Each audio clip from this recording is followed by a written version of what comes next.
So by the time she's 55, she withdraw a whole lump sum of EPF, and then by 60, she doesn't really have much money left. How EPF finding is, they tend to finish up their retirement savings within 5 years after withdrawing the whole lump sum. Oof. People's behavior is, we always think about now. Okay, I need to survive now, I need the money to be liquid. You'll be surprised how fast money can disappear. But we also need to be realistic Yeah. about the kind of life that we can afford. Do you always talk to your friends about retirement?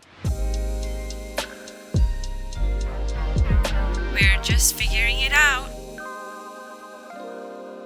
Hello and welcome back to Figuring It Out. My name is Melody. I'm Sabreena.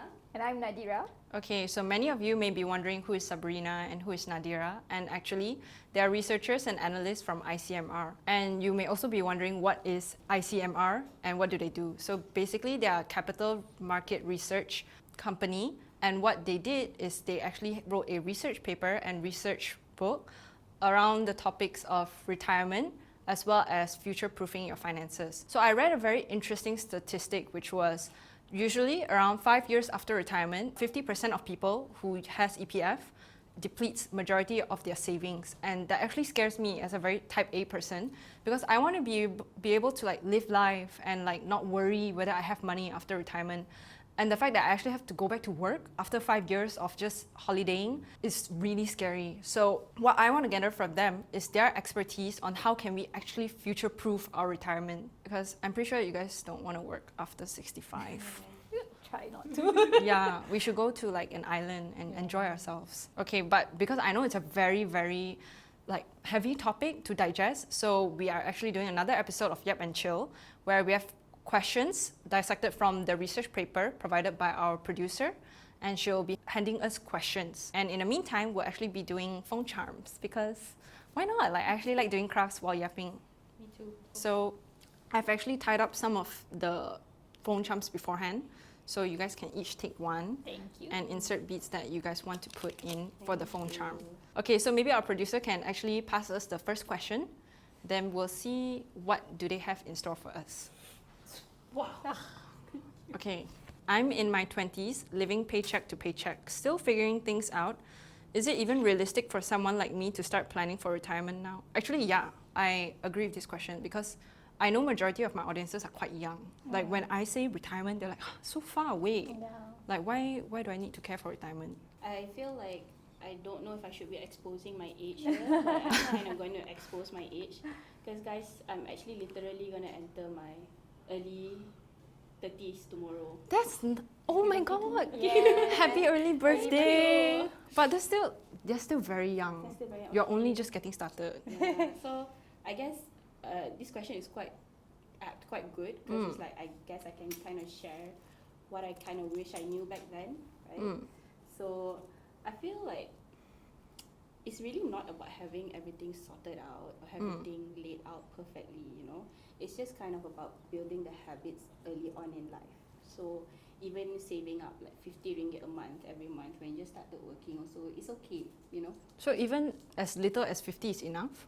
Not to say enough, but again, it's just about building the habits early on. Oh, Yeah. my boss tells me that too. Yeah, it's really building a really good habit from young. It's so important, because like, and I'm not talking here about as some finance expert or anything. I'm just talking as someone who is still struggling in this thing about retirement and savings and everything.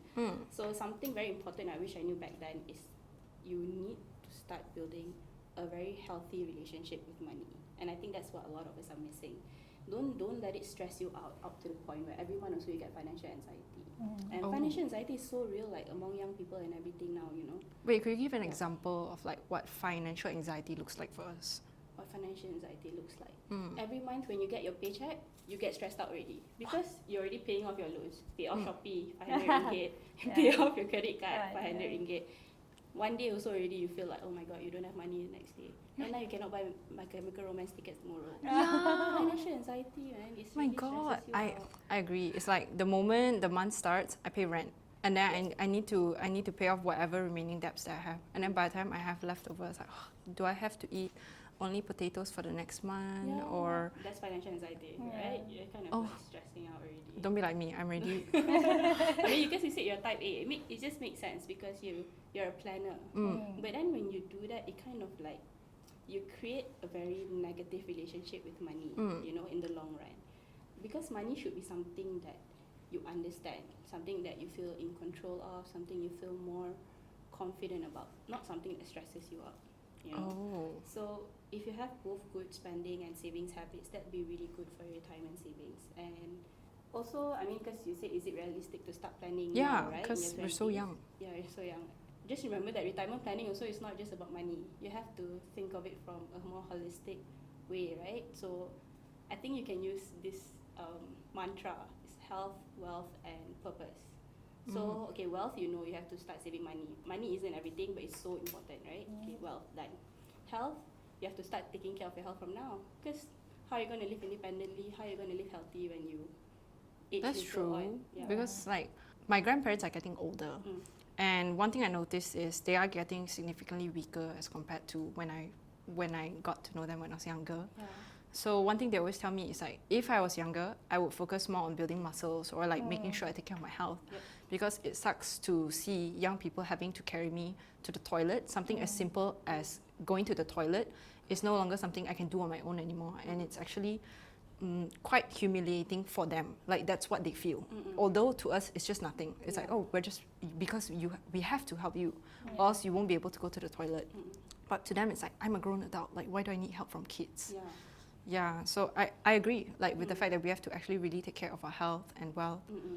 That's so right, because I mean the health part, and because actually when you grow older, like mental health challenges among older people It's more apparent. is more apparent. Oh, Because really? at that time, when you start losing your autonomy, like losing your independence, you feel macam, you have to depend on other people. It really doesn't feel good for you, kan? Macam, you don't want to have to depend on other people and everything. That's why actually you have to start planning from now. Meaning like if you are, let's say if you start taking care of your health now, you have higher chances of having a more healthy aging experience later, or active aging experience later.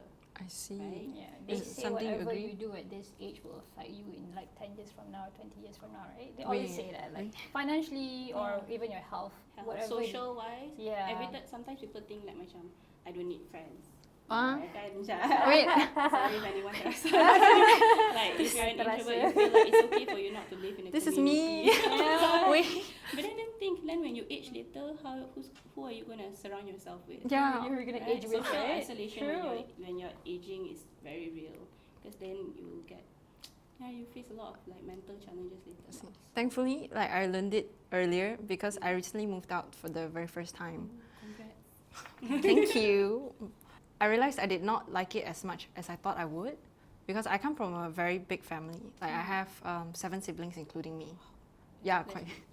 So I'm used to like the noise and the clutter and everything. But now that when it's quiet, I don't know what to do. Like I have no one surrounding me. Yeah. Like I know back then if I'm lonely, I can just go find my siblings, but Yeah. I don't have that privilege anymore. And I'm starting to rethink my choices. Like maybe I don't want to be a cat lady when I'm 90 by myself. But okay, imagine that, right? Like you're feeling that now at this age, at this young age. Okay, just imagine you're like that when you're older. You're living alone.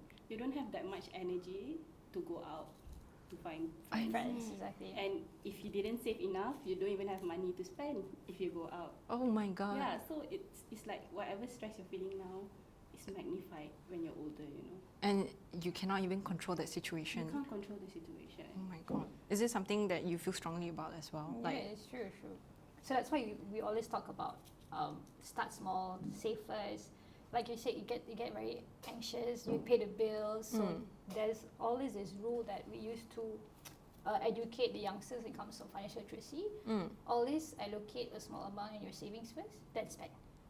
Pay your debt, and then have that allocation, and then spend. You know how now Maybank, right? They have like the tabung. Yeah. Oh yeah. So you can actually auto, because I understand it's a behavior, right? So you have this thing that you always forget, Yeah. because you always buy stuff, you do this, pay the bills, and then it's not a natural thing for you to just, it's not everybody can be disciplined to save every month.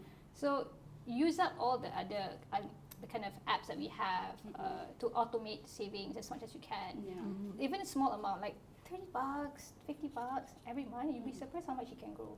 And then once you feel like comfortable enough, you can go invest.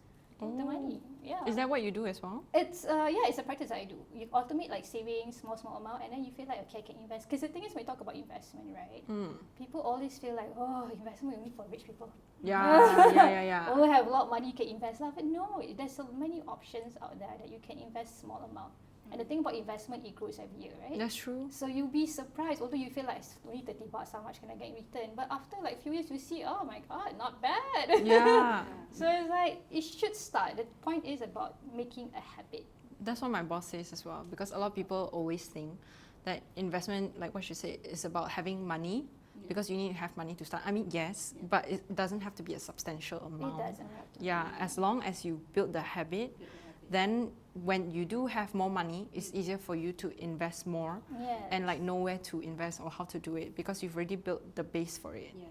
Yeah. So once it's a habit, it's a very natural thing for you to do.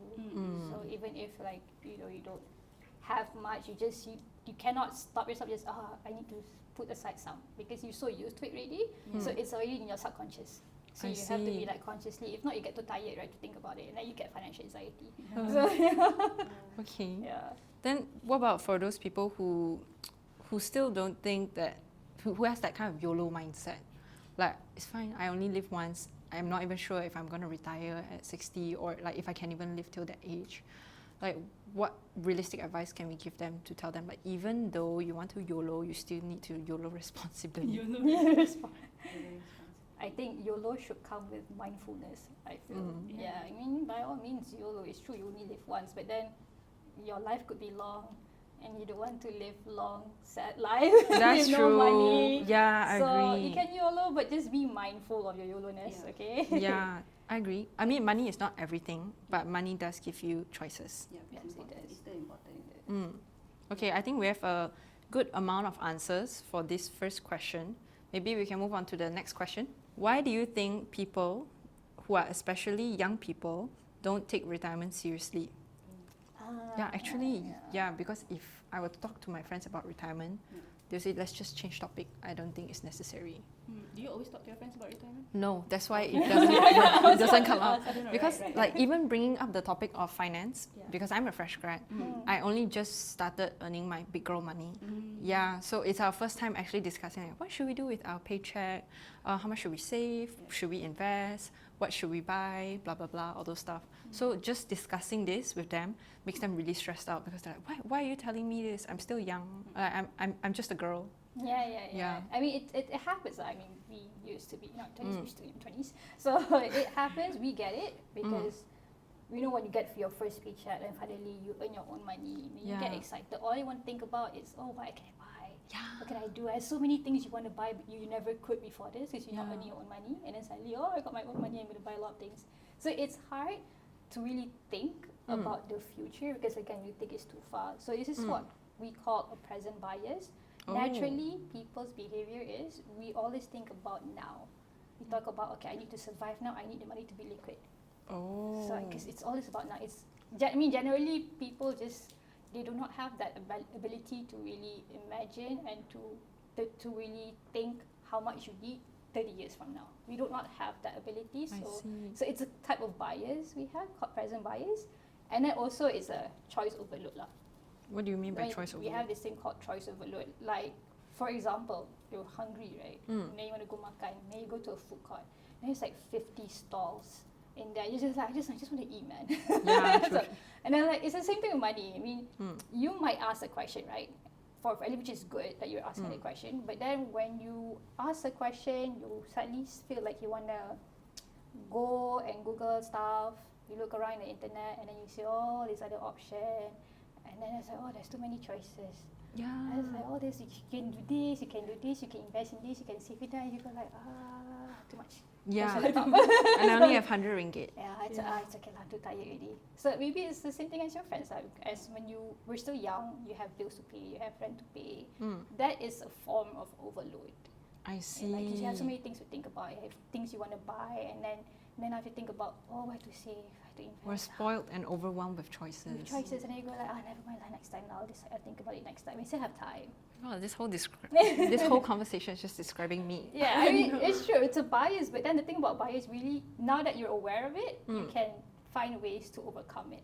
So like I said, the automation, you can just automatically allocate small amounts of money to saving slowly, because you know you have this mental overload thing. You cannot think about it consciously to save.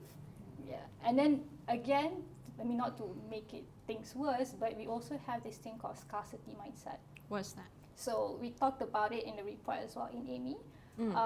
Scarcity mindset is when, as you move across your life stages, now that you're young, you think about paying bills, you think about buying things, socializing, going out with friends, and then get financial anxiety.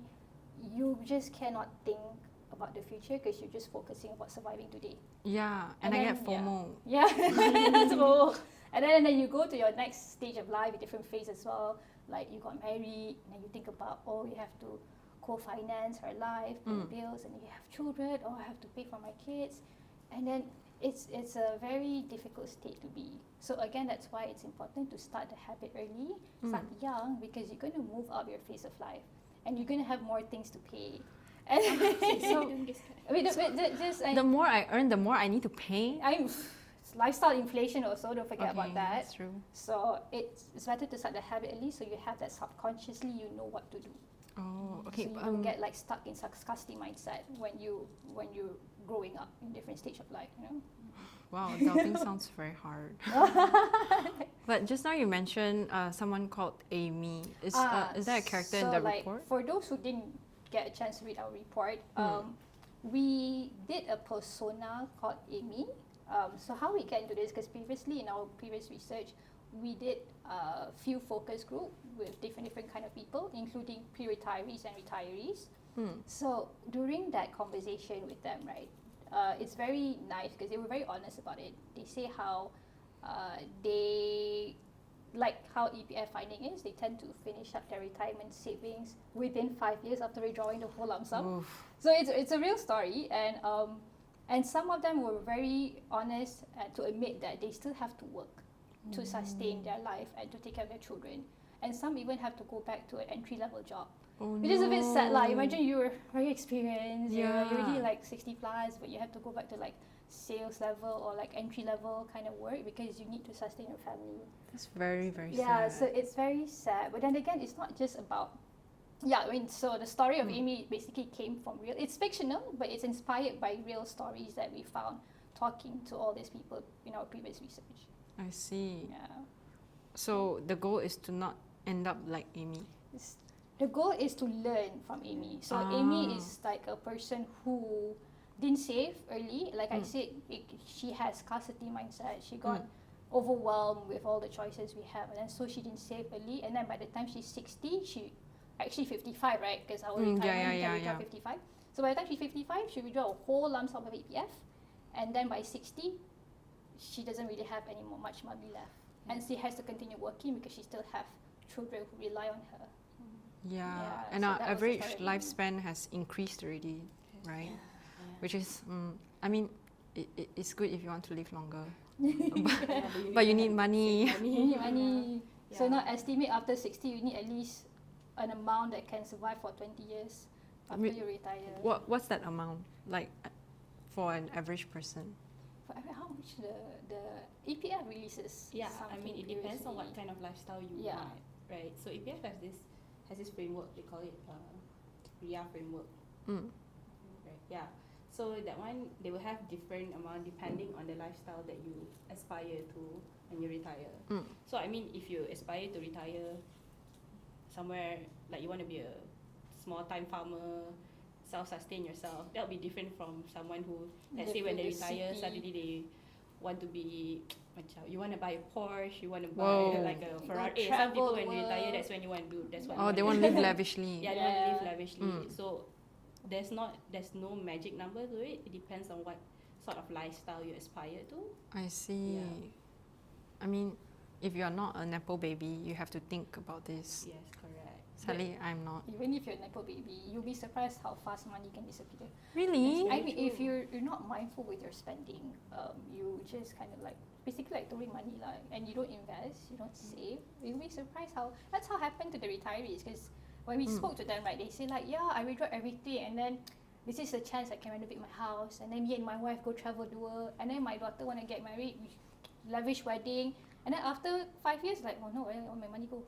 Oh no. Yeah. That is most of the retirees we spoke with have this almost similar answer. Because when you have all that lump sum money, right, it's like they get so excited. It's like, oh, I can so much money, I can do all the things I wanted to do before. Okay, so what I'm seeing is basically they didn't plan properly. Yes. And they just have that mindset like, I have money. Then they spend, I have no money. Yeah. Is This- that how we get gaji? Okay, I belanja lah, just got my gaji. This is me. Then suddenly you're like, oh Suddenly no, next where day did all my you money have go? This was me this morning. I was like, okay, it's okay, coffee is on me. And then after that you After that, financial like- anxiety already. Yeah, and I was like, where did all my money go? And then I Yeah. realized 500 ringgit on coffee?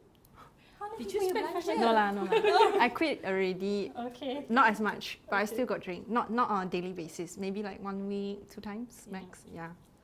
But I try not to spend too much on coffee anymore. Yeah. That's good. But also it goes beyond, I think also goes beyond like you don't plan enough, right? Because personas like Amy, because Dira came up with the persona for Amy, it also helps us to understand that also that life is not linear. Like it's not Yeah. very straightforward, kan? Like that was what Dira came up with. Because it's not like for everyone, it's just different. It's not like everyone grows up, you talk to your parents comfortably about finance ke. Yeah. Not everyone grows up suddenly when you start working, you suddenly know how to save, you Yeah. suddenly know how to invest. Yeah. And then also when you just started working, that's when you like Dira said just now, like you feel excited, you got money. That's when you want to start buying a car. You start moving out. That's when macam so nice to factor with a lot of money and Yeah. everything, You right? said moving out, she feel attacked already. Oh sorry, no, I'm just saying like No, it's you okay, feel it's okay. excited. So Yeah, I do. But then it's like I think like what happened to Amy in that story also is that you have to remember that sometimes life just happens. Like sorry, like touch wood, anything can happen. You can suddenly lose your job. Suddenly your marriage doesn't work out, and then suddenly you have kids that you didn't really plan properly for or something, right? So and then or something happened to your parents or your grandparents that suddenly you have to fork out extra expenses for, kan? So these are the things that macam you don't really expect would happen. You plan also, you don't know, That's true. right? But that's where emergency savings can come in and everything lah. Yeah, it's really scary. Like, for example, let's say there's a medical emergency and we have no money in that sense, what will happen to that person? So I guess, I mean, it doesn't necessarily have to be so much about retirement, but more so having a safety net. Yeah. You're absolutely right. Okay, so I think we have a very good amount of answers for this one as well. So don't YOLO so much lah. Be mindful. YOLO Yeah, be mindful. responsibly. Yeah, hashtag YOLO responsibly. Yeah. Oh, Okay. that's a good tagline. Okay, let's move on to the next question. Wow, this is long. Okay, if I don't have a traditional career path, like for example, I'm freelancing, doing side gigs, maybe even taking career breaks, is retirement still something I should plan for, or is it not viable for careers as such? That's true, because I mean, the salary is quite unstable, that you never really know when you're gonna have money. Yeah, but that's why it's more important for them to be really thinking about retirement and saving for the future, because like for our former workers, right, we have employers' contribution, and then we it's automated, it's mandatory for us to Yeah, put in money every month. But for informal workers, it's not mandatory, right? So That's true. It's really, if it's not mandatory, it's just really easy just not to do it. So out of sight, out of mind. yeah, right? You that's don't think true. about it. But that's also meaning that like you're falling behind compared to your former workers in terms of who are passively saving every month. So for freelancers, it's really just, it's up to you. You have to decide on your own how to build a social safety net. I mean, we're all guilty for it, because my husband also a freelancer, so he struggles to be disciplined to save every month. It's a very difficult thing to do. But even for those, we have to think about it, like even for those who are contributing monthly, when they retire, they are prone to this lottery effect. Oh, Yeah, so lottery what's the effect, it's lottery like effect? it's a real thing. We put it in a report, but I didn't make it up. There's real research about it. So and just in case people wondering like, these guys just made up something. But it's a research done where they study how people's well-being are after they won a lottery after a few years. So the finding shows that people are left feeling less happy and less secure a few years later. Why? Why? Because they weren't ready to manage such a big amount of money. Oh. So it's similarly with retirement fund. you can see how your grandparents, or they've been waiting for this big money for so long, they contribute every month, cannot touch, and suddenly you have like a few 100,000 or even $1 million, some people, right? So, oh my god, so much money. It's like winning a lottery at your 60 years old. Yeah. So like I said to someone, they get excited, oh, let's go, we can travel the world, go buy a new house, buy a new car, buy Porsche. Wow. Yeah, do this, do that, and then suddenly, Money gone. money gone, and then like you end up just living, now you get scared and you go like, oh, what do I do now? But not just that, because now we're living in a sandwich generation, right? What is the sandwich So generation? sandwich generation is like most of us, when we work, we have to, if your parents are still alive, you have to think about taking care of your parents. At the same time, you have children, you have to think about taking care of your children. So you're stuck in between being a caregiver for both parties.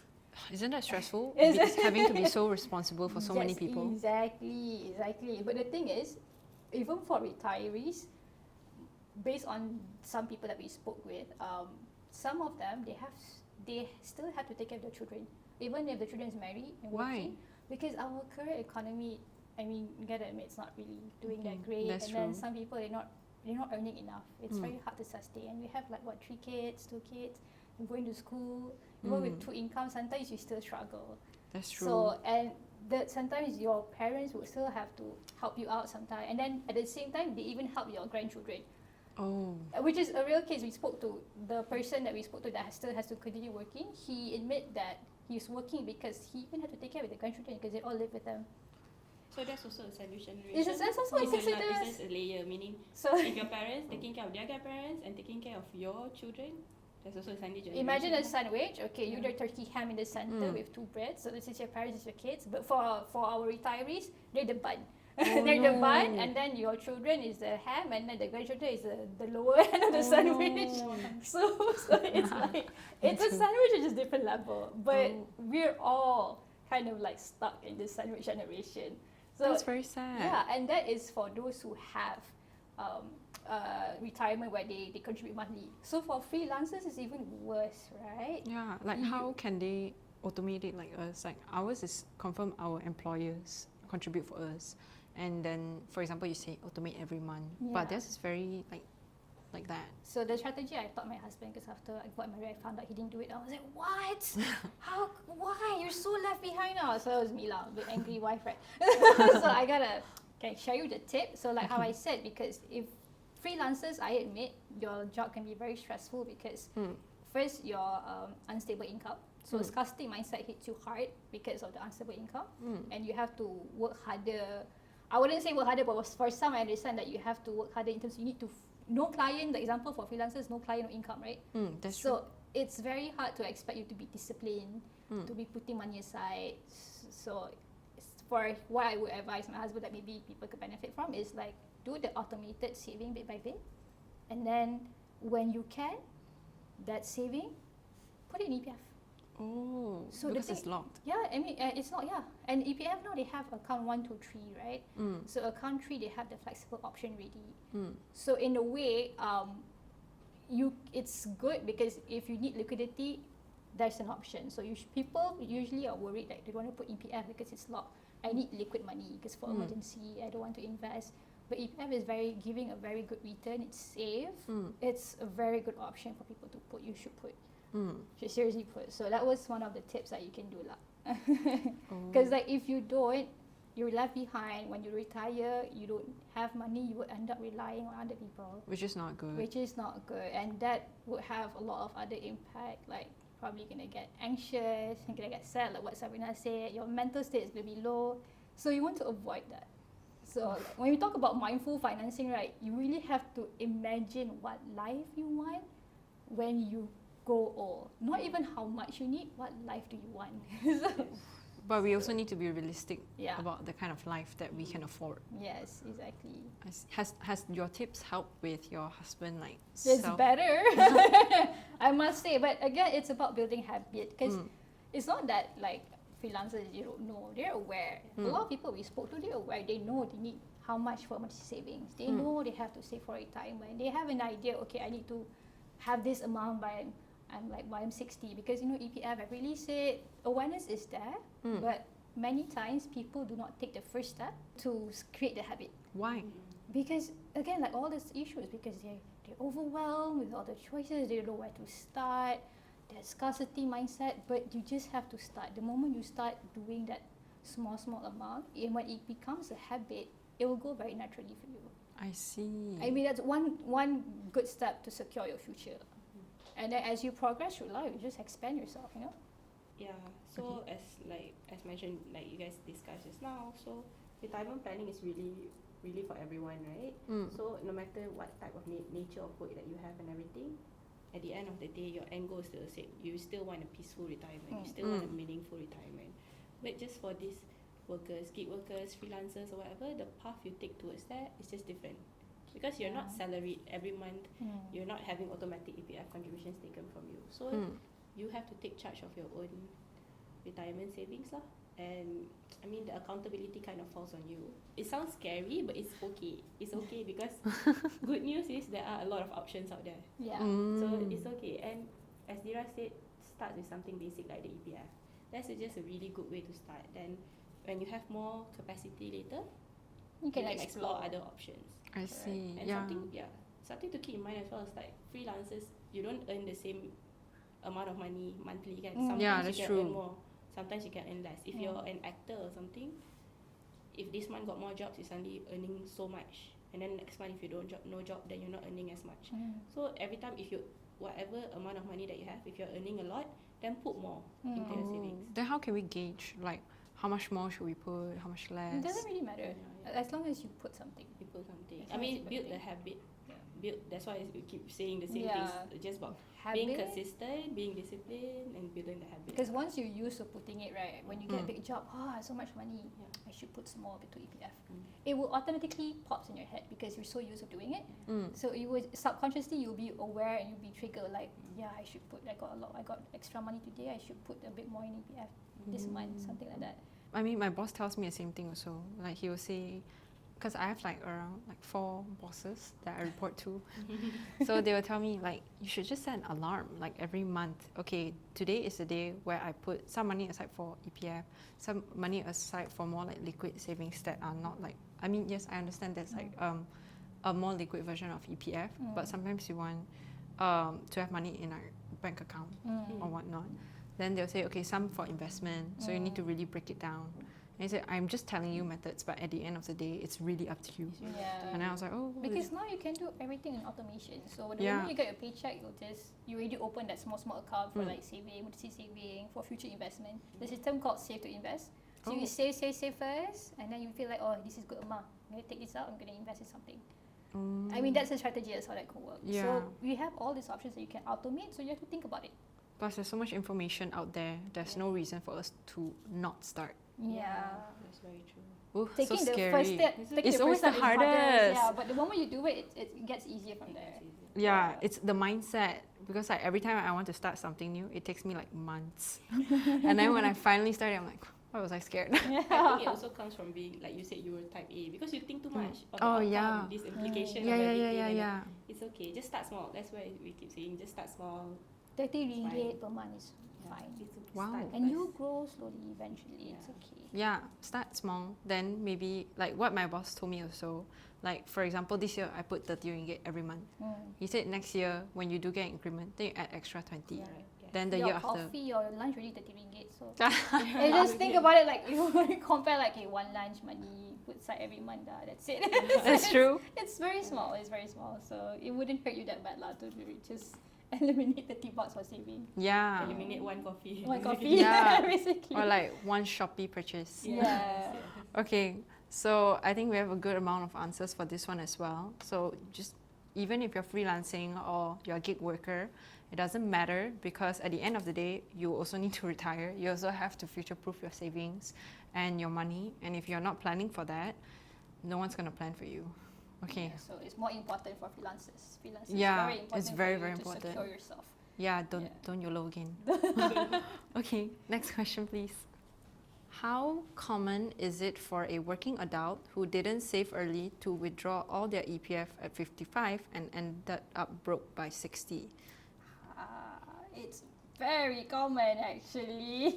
Really? Very common because like I said when we did the interview, right? most of those that we spoke with, the retirees and retirees, all withdraw lump sum. All? Yeah. Again, they get Like, excited. why don't want withdraw little by little? I mean, because you see your money, your account got like about 1 million kan. Oh my god, yeah, take it all out. Because you spend like what 30 years of Yes. your life working. Of course, suddenly you have this pot of money at the end of the rainbow. It's like you You want plant a it. tree, a mango, for example, like just Ah. just imagine it, mango tree, but that mango tree takes 30 years to have fruit. Oh. I bet you go like, I can't wait for the fruit to come out so I can eat it. Then finally come and you take Okay, all. And you take all. Take all. Jangan And then no more risau. mango. Tomorrow you go hungry. Yeah, you go Oh hungry. no. So it's like Yeah. I lived frugally for like 30 years and finally I'm a rich man or rich woman. Yes. Then now let me live the life I deserve. Because like some of the retirees go like, yeah lah, we should go to Spain. We should renovate the house. Wait lah, I can withdraw my money. A couple more years we can go, okay? Oh. That's kind of mindset. And I was like, oh, okay, you can take out everything. Okay, what do you want? Ask you what you want.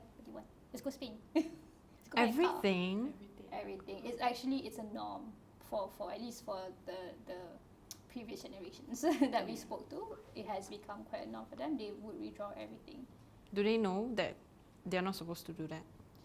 Surprisingly, I was actually surprised when I spoke to them. They don't, because for them back then, for us now we have social media, we have a lot of access to information, but for them back then, they don't really have access, and because it's not common to talk about money in previous generations, so they kind of like, they don't talk, so they don't know, they don't ask advice, so they feel like they do what they want.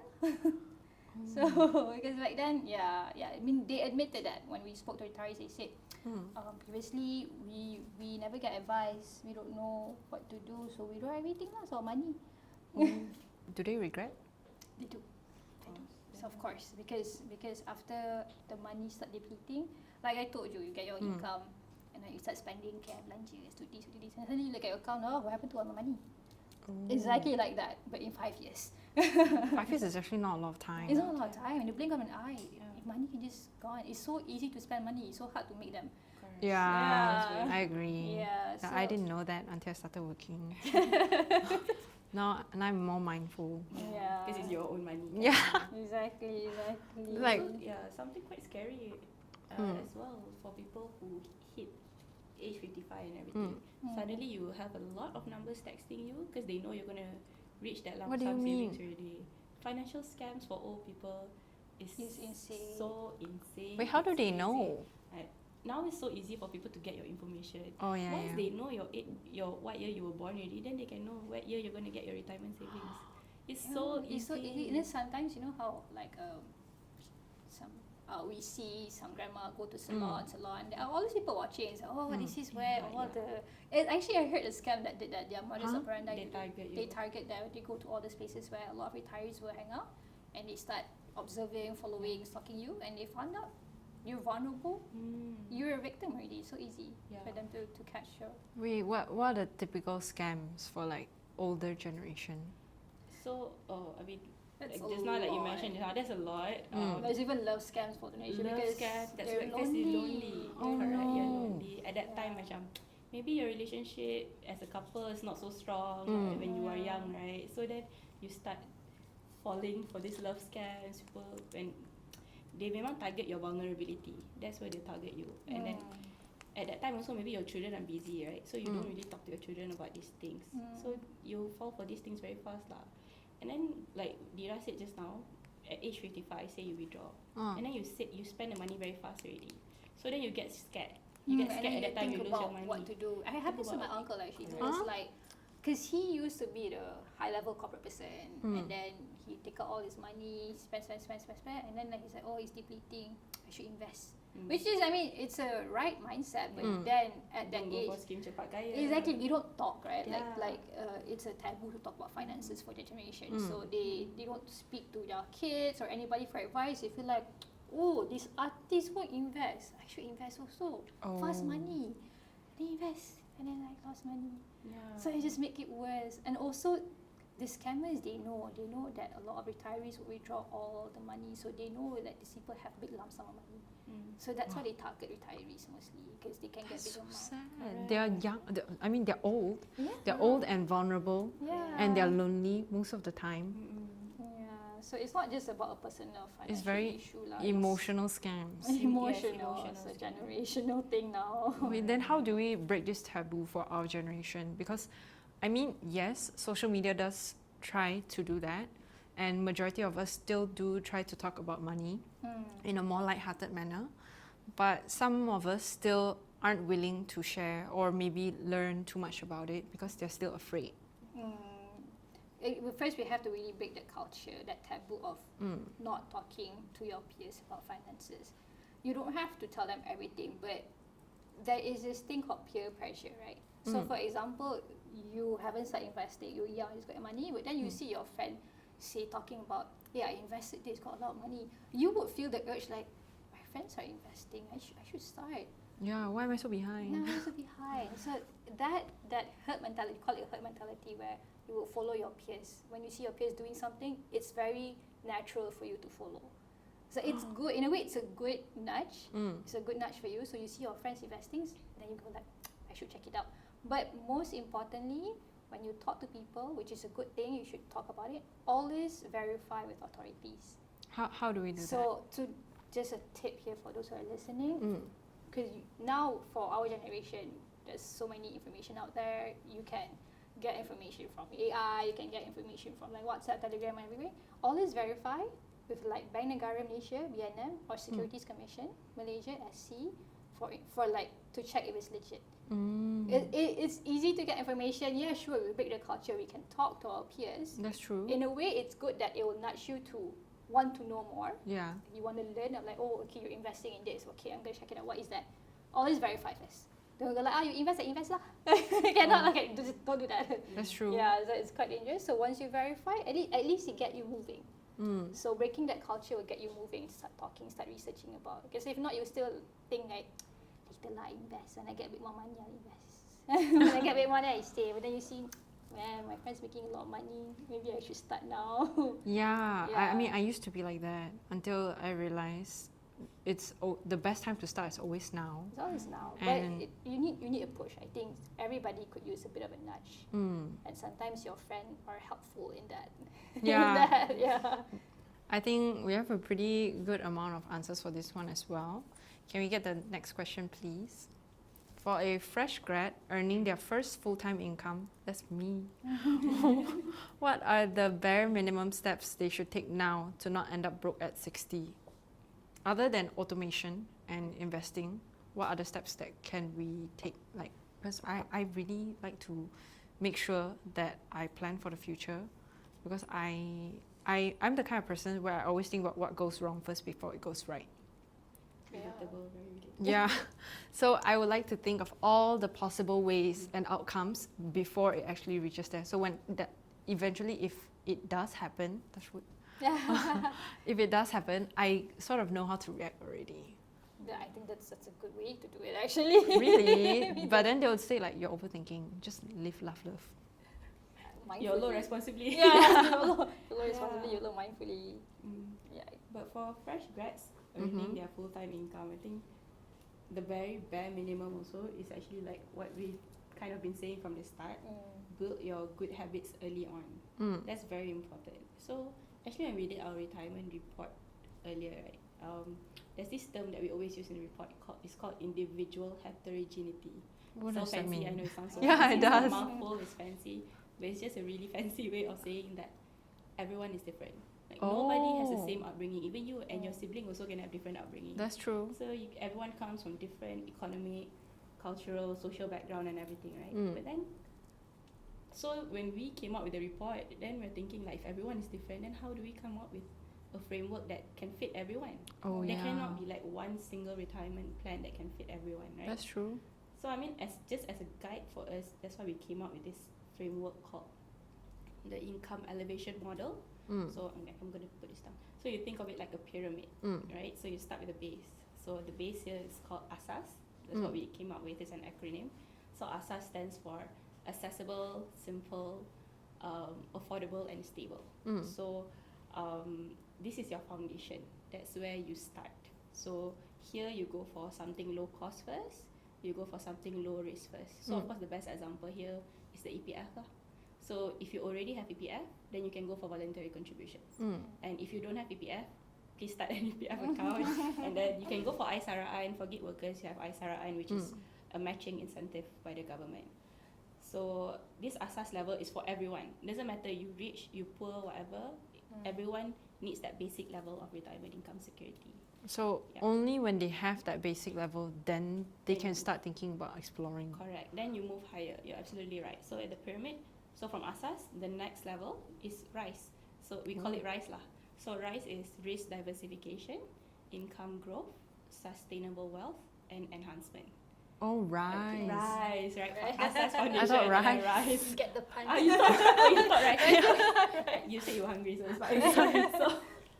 So then when like you have more income, you have more room and more capacity to grow, then you can save up to the next level. So at this stage, you can then explore more complex products out there, but always do it based on the RISE guiding principles lah. So most important thing is just don't overwhelm yourself. Like we keep saying just now, there's a lot of financial products out there. Just remember to go for something safe, but something manageable first. Like when you're starting out, go for something safe and very manageable first. Yeah. I see. Okay. It's a step-by-step process. It's a step-by-step. Yeah. Start your basics first. Get your asas right, you know. Oh, yeah. so cute. Yeah, I mean, it's like kind of doing your tasks. Like you cannot do everything at one go. Yes. You can only do one step at a time. Yeah. And if you can't really finish everything in one go, then you have to understand what are your priorities, which one you should start first, then only you move on. Yeah, because this is the bare minimum, right? So the bare minimum is just start off small first. Start with the habit. Start with the habit. Be consistent. Don't manjakan yourself when it comes to savings. Oh my god, yeah, I do this a lot. Yeah, you want It's to like, treat yourself. Yeah, I had a terrible morning. Let me just treat myself. Yeah. This happens way too often. Don't manjakan yourself. Yeah, and then like it's worse now with BNPL, right? Yeah, oh my god. I did an episode about like credit card and BNPL. I saw that. That was really good. Oh, really? Oh, thank you so much. And then I was like, this is crazy. Like how easy it is for you to overspend and fall into debt so easily. Yeah. Like it's mostly young people also. Yeah, that's what I read also. So then I was really shocked because I was like, you spend unconsciously, like subconsciously. Then the more you spend, you're like, I have money.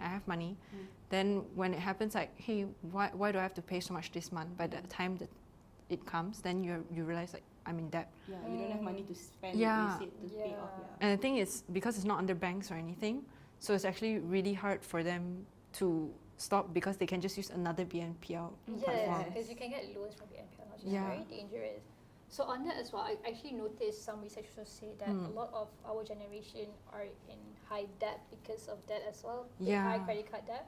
So there is a place you can go to help you with that actually. So we have this agency counselling kewangan AKPK. Oh. Yes. Yeah. That they can actually help you when you have issues with that.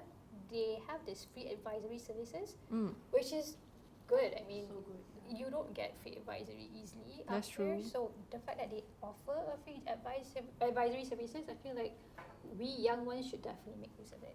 And you should go soon before it's too heavy. Oh. Before your debt gets too heavy, you should definitely go and like get advice how to manage your debt. What if I don't have debt, but I want someone to advise me on like how I should manage my money? Because now like I'm making money, but I'm not really sure how I should manage it. But I want to consult a professional. Is it possible? There's a lot of financial advisory. It's out there, but Securities Commission, we have this Invest Smart campaign where they do call it Invest Smart Fest every October. So keep a lookout. So in the Invest Smart Fest, right, they have this thing called Fin Plan for You. So Fin Plan for You, where they gather a lot of financial advisors in one place to give free financial advice. Wow. Yeah. Wait, it's like normal people like me Not allowed to go? anybody, for all retail, anybody. Oh. Anybody at all. So you just have to go to the event. Sometimes they do it in KLCC, sometimes they do it in Valley. So just keep a lookout in October. So for Fin Plan for You, Invest Smart Fest. So they will have that. You just have to go there and book a slot. Oh, book a what time if slot. we aren't able to attend physically? Are there like online options? Oh no, I have to go physically. Yeah. Oh, okay. You need to book your Because But they do calendar. roadshows like around Malaysia. They right? do. Oh. Sometimes they go to Penang, they go to like Kedah, but that depends on the year lah. So they have different state, different year. Mm. But the InvestSmart Fest, the main one, the big one, it's always in KL. Oh, October. October. Correct. Okay, I'll keep a lookout. Keep a lookout. Hopefully you because guys it's will a be there. fest, so they have a lot of other vendors from different banks and investment banks. So it's a good place for you to learn. Like if you have money, you want to like spend, you want to explore your options, that's a good place to start. Yeah, and you have a financial planner there, so they can tell you what you should do. I think something very important also, young people, somehow they always get their financial advice just from ChatGPT. Ah, I mean, that's when me. sorry, I mean, when I think it's bad, It's okay. It's okay as guidance, but always verify it. Like Oh. whatever advice you get from ChatGPT, verify it with the reputable institutions. Yeah, you go Don't check just by take it Negara, blindly. check with SC, all this. Don't be afraid to call, write an email, just ask. Oh, you or can? You can call. They have that option for consumers to call and ask. It used to work in SC. You always get called like, hello, Cik, I want to ask if this investment is legit. I'm like, let me check for you. If SC also always come up with alert list. Oh, So you can check if this company is licensed or are they in an alert list, are they a scammer? You can check that. it's so convenient nowadays. It's actually convenient and it's accessible to everyone. It's just that maybe younger people, you just want something easy, you know. So they go to Yeah. ChatGPT. Or you feel malu because you don't want to talk to actual people. You don't Yeah. want to talk to real people. You feel malu, kan? Macam. But please don't, because if you get into problem younger, it's good to tackle it earlier in life so that in the long run it doesn't get more difficult like later on lah. Susah now, so senang kemudian, right? Yeah. Yes, that's very true. Suffer now, enjoy later. Yeah. Correct. Okay. Let's move on to our last question. A lot of us saw our parents or older relatives withdraw their EPF and either spend it fast or give it away to family. Is that a cultural thing? And how do we break that cycle without sounding ungrateful or selfish? Yeah, because I have friends that have told me stories, or I have relatives that have told me stories. It's like our parents or our parents' generation has that mindset of like, family is family, good friends are good friends. I always have to help them, even though they themselves are suffering. Like, how can we stop them from doing or making these mistakes? They don't see it as mistakes. They just see it as, I'm being a kind person.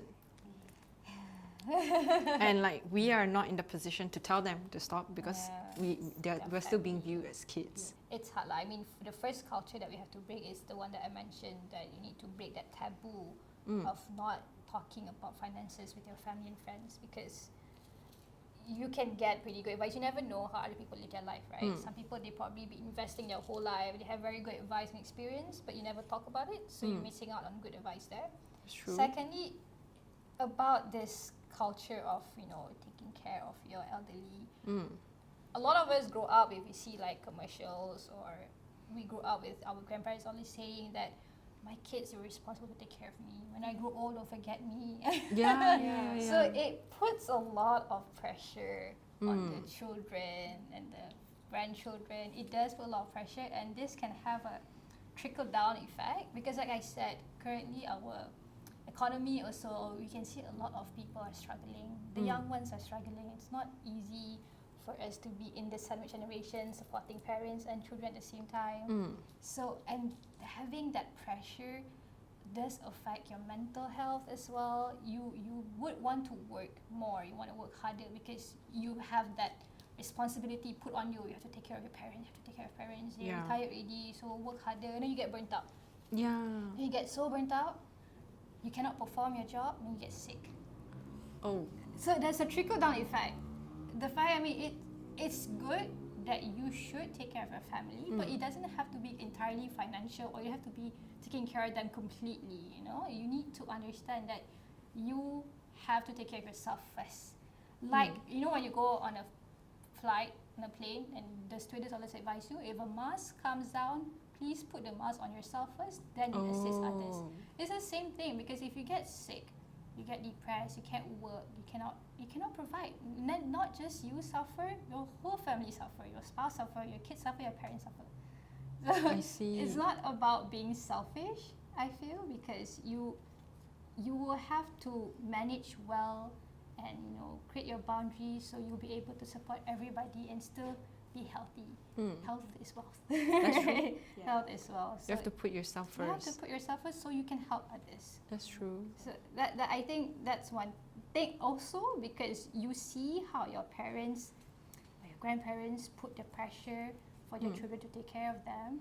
You don't want to have that same effect, and you don't want to put the same responsibility on your kids. Yeah. Because you feel the pressure already. It's like, I have to work hard, and then you get so stressed. I'm like, this is not enough to support. And then sometimes I have friends where their mom asks money every month, say, it's not enough lah, you work so hard, why you only give me a little bit? I have a friend who works in Singapore, but he said he's suffering there because every time get money, have to give the mom keep asking more. Why? And he doesn't eat because he's like, not enough money, it's expensive there, it's very expensive there, right? So I have to pay rent some more, and then he wants to get married. And you see things like this, and then people complain, why people are not getting married, why not getting children? Why do you think? It's not possible. How is he supposed to start a life, get married, get children when you're like struggling right now as it is, right? You're living paycheck to paycheck. Yeah. You're not even sure whether you're able to provide for like the next month, the month after. So why it's important for you to prepare for yourself so you don't put the burden on others when you grow old. And do you think having this kind of pressure makes us more prone to scams? Because like you're constantly looking out for the next pot of gold, or you're constantly looking out for like where I can get more money. It's more likely for us to actually look for places that give like because high now interest. you're vulnerable, right? Because now you have scarcity mindset, and then you're stressed, you're depressed, mental overload. Then you're vulnerable because you don't have the capacity to think rationally anymore. So you can get, it's true, like when you're vulnerable, you can fall into basically anything. How can we set that boundary with our family? Because this is something that is quite difficult to talk with, especially for the older generation. It's just in our culture. Malaysian culture is also different, but it's just ingrained in our culture. You just have like sort of a strong sense of responsibility to help others. Because of course, like if you see your parents, your siblings, your auntie, uncle, they are struggling, right? Takkanlah you don't want to help, right? Yeah. And then lagi-lagi if you have money, you just feel like a sense of duty to help other people, right? But the thing is, because while the intention is good, you just kind of like need to shift the mindset a bit. You need to remember that it's for the elder. Okay, we can't change the older generation lah, but somehow we have to remind them that if they run out of their savings very fast to help other people and everything, then they will be the ones needing the support later, kan? And then the vicious cycle just continues, kan? But for us, if we want to break the cycle, we need to remember that it's not being unselfish. Not being selfish. We're not being ungrateful. So just think of it as like a more long-term, more sustainable form of love. Like you're just being safe in the long term. And I think a very important way to do this is to normalize conversations around, Ira said just now, normalize conversation around money, and also normalize conversation on setting boundaries. And I know it sounds so scary because I have so many friends who are going through this, and they're even like delaying their marriage because they cannot seem to be able to afford to support their parents and also to build a life of your own. Because it also becomes like a traumatizing thing, you know, because you see your parents struggling, right? Takkan you want to do the same thing to your own family later? That's true. It's just a cycle. So break this cycle. Try your best to just break the cycle. Just normalize conversations around setting boundaries. If you cannot help, it's okay. But honestly, I think our culture is still, it's a beautiful culture to want to help other people. So just be safe, be smart and kind about it. But you manage your expectation as well. Because when you talk to your parents, this is my money, this is what I have to pay for, this is how much I can support you. You manage expectation as well, right? Because like how my friend in Singapore, because when your mom asks, you feel shy, you just give lah, it's okay, I find a second job, it's okay. You're just burning yourself at that point, right? So it's not good. You say bakar lilin. Bakar diri. Bakar diri. What is that? So you're burning yourself lah, basically. For other people. That sounds very unsustainable. Exactly. It's not. So at least you can you have to break that taboo of talking about finances, and like she said, talk about boundaries. You have to communicate. Sometimes it feels it's a hard conversation, but it's an important conversation. It is, Very especially when important conversation. your parents are a bit more traditional in that sense, Yes. and they're not willing to listen.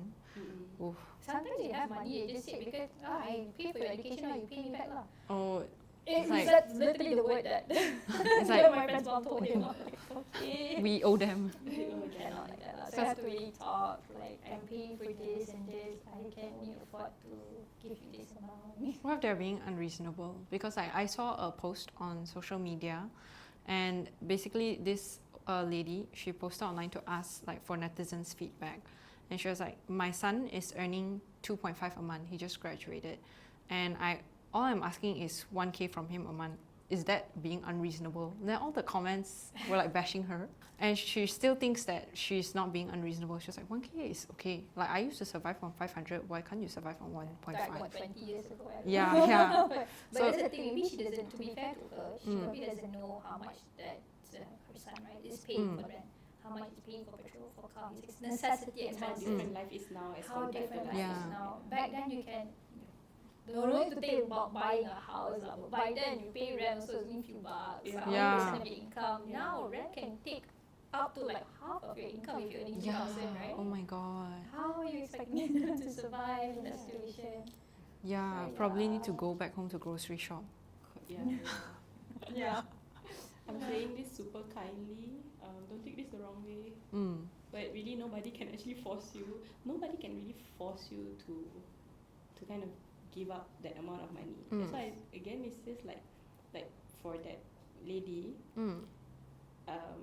she probably, I don't know if she's guilt tripping her son or anything. But then as the son, right? Because okay, we are the young people, right? I'm just saying that nobody really can force you to give up that money. lah. You Just still have set the your right to say boundaries no. lah.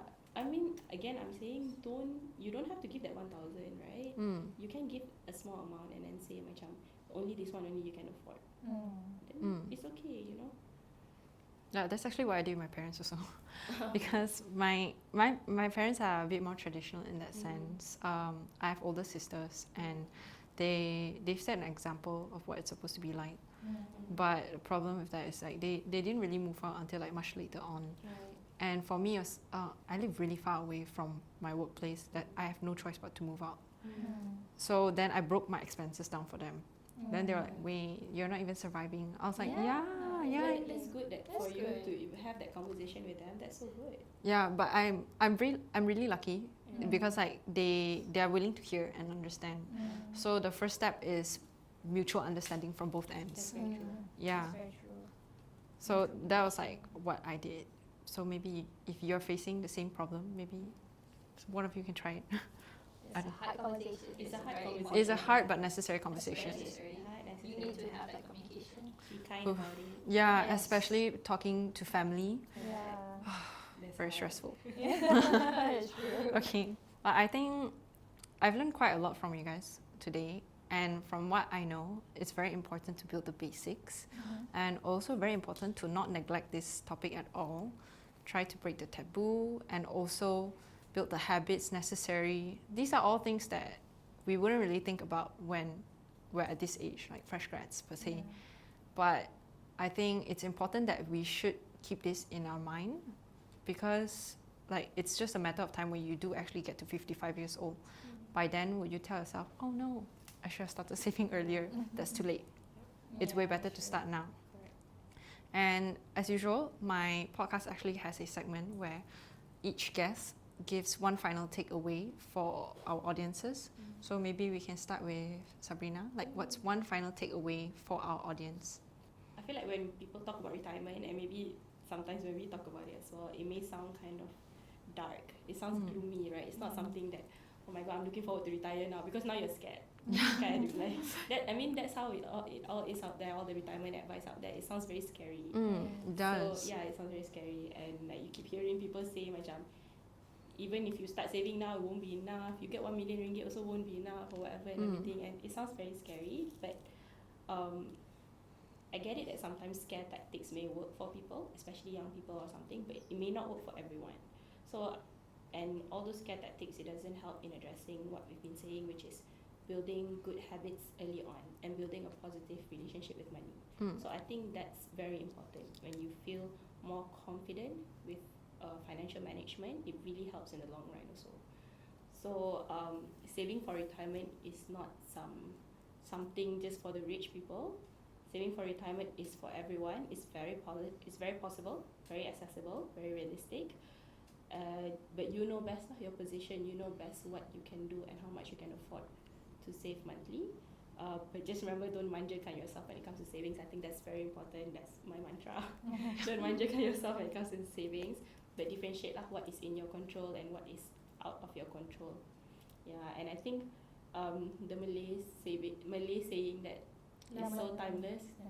The sikit-sikit lama-lama jadi bukit. Oh yeah. So it's not just about money, it's also about your habits lah. So sikit-sikit lama-lama jadi bukit. You just, in the long run, then the habit is just ingrained in you.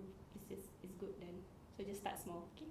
Okay. What about Nadhirah? I'll just keep it short. I think it's not a very good key takeaway, but I guess a very short key takeaway for people is, again, being mindful of your health, being mindful of your spending. Because if you don't, you're going to succumb to the lottery effect when you retire, and as we all have learned from today, it doesn't really end very well. Yeah. So at the same time, if you can, do take a look at our report. I'll link it down below. Yeah, so there's a link, great, take a look. And we are very open to have more conversations like this. We're very open to collaborate if anybody want to do more research around this area. So I think as a researcher, we are very excited to be working more on this topic in the future. Yeah. If you have any questions, you can leave them down in the comments below, or head over to my Reddit page, or actually you can contact their emails, or because the report will be linked down below, so you can actually read it through, understand it, and just ask away, because I'm pretty sure there's a lot of questions that we haven't really answered, because we've only really touched the surface of the report. There's so much more about the report that you guys have yet to know. So I thank you so much, Sabreena and Nadhirah, for being on Figuring It Out. Thank you for having us. And I really hope that you guys learn a thing or two about future-proofing your finances. Sometimes YOLO is not always the best case, especially for people like us. Like, we're young, we want to live and be free, I understand. But you have to be responsible. YOLO okay? responsibly. Yeah, YOLO responsibly. Okay, so with that said, I hope that you guys enjoyed today's episode, and see you again next time. Bye! Bye!